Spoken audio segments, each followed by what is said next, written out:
Dahil sa mga pag-ulan sa iba't ibang bahagi ng Metro Manila, umaapaw ang tubig sa mga drainage system kaya binabaha ang ilang lugar, lalo na ang mga flood-prone areas. Dito nasubukan ng ilang pumping station sa Metro Manila na naging malaking tulong sa pagpapababa ng tubig baha. Nakaposisyon na rin ang ilang mobile pumps ng MMDA sa iba't ibang lugar sa Metro Manila para mas mapabilis ang pag-agos ng tubig patungo sa pinakamalapit na daluyan ng tubig o drainage outfall. Kasalukuyang nakakalat ang mobile pumps ng ahensya sa Acacia Estate sa Taguig, E. Rodriguez Avenue sa Quezon City, Rojas Boulevard sa Maynila, sa Sucat, Parañaque City, Magallanes sa Makati City, Tumana sa Marikina at Maypahos sa Caloocan City.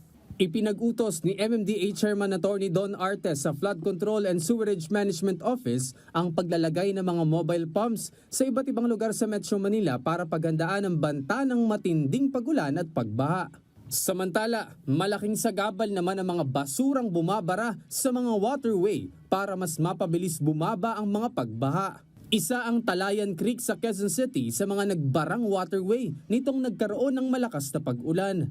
Iba't ibang basura ang bumara kaya naman hindi naging maayos ang daloy ng tubig na nagdulot ng pagbaha. Dahil sa paglilinis at pag-alis ng mga basura ng DPWH at Quezon City LGU sa Talayan Creek, tuloy-tuloy na ang daloy ng tubig.